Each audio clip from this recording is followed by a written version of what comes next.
देख रहे हैं एक न्यूज़ 24 और मैं हूं स्वाति आपके साथ। भोजपुरी के सुपरस्टार पवन सिंह ने जब से काराकाट लोकसभा सीट से निर्दलीय चुनाव लड़ने का ऐलान किया है तब से जो बयानबाजी का दौर है वो तेज हो गई है। तमाम नेताओं का इस पर प्रतिक्रिया आ रहा है। एक तरफ काराकाट लोकसभा सीट से एनडीए प्रत्याशी उपेंद्र कुशवाहा ने भी इस पर अपनी प्रतिक्रिया दी थी। उन्होंने कहा था कि जिसके सर पे मोदी का हाथ होता है, जिसके साथ नरेंद्र मोदी है, दुनिया की कोई भी ताकत उन्हें नहीं हरा सकता है। दुनिया की कोई भी ताकत उनके रास्ते का बाधा नहीं बन सकती है। साथ ही उन्होंने पवन सिंह पर तंज कसते हुए ये भी कहा था कि ग्लैमर से राजनीति नहीं चलती है बल्कि राजनीति मुद्दे से चलती है।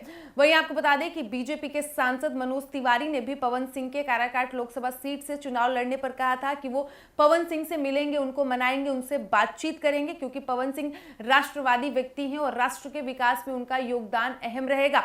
साथ ही उन्होंने ये भी कहा था कि पार्टी पवन सिंह के भविष्य का ख्याल रखेगी, भविष्य में उनके बारे में सोचेगी। पहले भी बीजेपी ने उन्हें आसनसोल से टिकट दिया था लेकिन उन्होंने वापस कर दिया था, जिसके बाद ये कयास लगाया जा रहा था कि हो सकता है कि पवन सिंह जल्द ही बीजेपी का दामन थाम ले।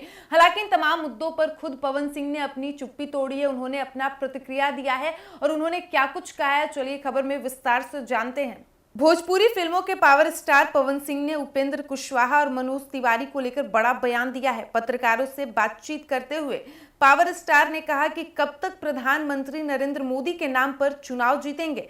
पवन सिंह ने साफ कर दिया है कि अब पीछे हटने का सवाल ही नहीं उठता है। 9 मई को नॉमिनेशन करेंगे और जनता जनार्दन से आशीर्वाद लेंगे।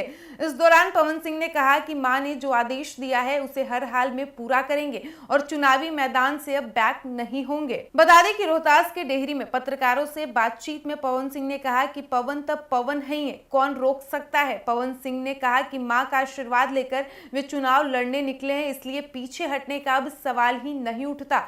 मां के आशीर्वाद से काराकाट लोकसभा क्षेत्र के लिए मैदान में है और 9 तारीख को नामांकन करेंगे। बीजेपी सांसद मनोज तिवारी ने कहा था कि वे पवन सिंह को मनाएंगे। इस पर पवन सिंह ने कहा कि पीछे हटने का सवाल ही नहीं उठता। उन्होंने कहा कि जनता से बड़ी कोई शक्ति नहीं है। पवन सिंह ने आगे बिना नाम लिए एनडीए प्रत्याशी उपेंद्र कुशवाहा पर भी जोरदार हमला बोला। उन्होंने कहा कि कब तक नरेंद्र मोदी के नाम पर चुनाव जीतेंगे। पवन सिंह ने अपने अंदाज में कहा कि ध्यान न देबा विकास के काम पे, कबले जनता जिताई मोदी जी के नाम पे। दरअसल पवन सिंह ने जब काराकाट से चुनाव लड़ने का ऐलान किया था तो उपेंद्र कुशवाहा ने कहा था कि काराकाट के साथ देश की जनता नरेंद्र मोदी के साथ है। जिसके साथ नरेंद्र मोदी है उसे कौन हरा सकता है। माना जा रहा है कि उपेंद्र कुशवाहा के इसी बयान पर पवन सिंह ने कटाक्ष किया है। पवन सिंह ने साथ ही ये भी कहा कि मैं निर्दलीय ही काराकाट लोकसभा सीट के लिए नामांकन करूंगा। 9 मई को मेरा नामांकन है। मेरे साथ जनता का आशीर्वाद है। काराकाट में जो आशीर्वाद मिल रहा है मैं उसके लिए गदगद हूं। पवन तब पवन है, ये कलाकार की कोई जाति नहीं होती है।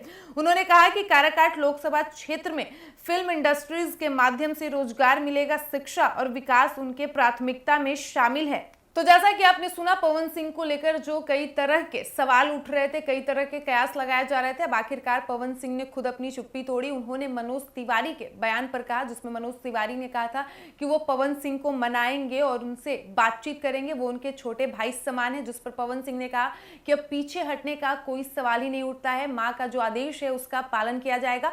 माँ का आशीर्वाद लेकर ही मैं काराकाट लोकसभा सीट से निर्दलीय चुनाव लड़ रहा हूँ। ऐसे में पीछे हटने का तो सवाल ही नहीं होता है। साथ ही उन्होंने ऐलान भी कर दिया है कि वो काराकाट सीट से वो निर्दलीय ही चुनाव लड़ेंगे और 9 मई को उनका नामांकन है। वहीं बिना नाम लिए पवन सिंह ने आगे एनडीए के प्रत्याशी उपेंद्र कुशवाहा पर भी कटाक्ष किया। उन्होंने कहा कि जो लोग कहते हैं कि मोदी के नाम पर वो चुनाव जीत जाएंगे तो आप कब तक आखिर पीएम मोदी के नाम पर चुनाव जीतेंगे। यदि आप जनता के लिए विकास नहीं करेंगे, आप विकास का काम नहीं करेंगे तो जनता आखिर पीएम मोदी के नाम पर आपको कब तक जिताते आएगी। फिलहाल इस वक्त की खबर में इतना ही और ऐसे ही तमाम खबरों के लिए बने रहिए हमारे साथ। वीडियो पसंद आया हो तो वीडियो को लाइक करें, शेयर करें। साथ ही हमारे यूट्यूब चैनल एक न्यूज़ 24 को सब्सक्राइब कर ले, हमारे फेसबुक पेज को फॉलो करें। धन्यवाद।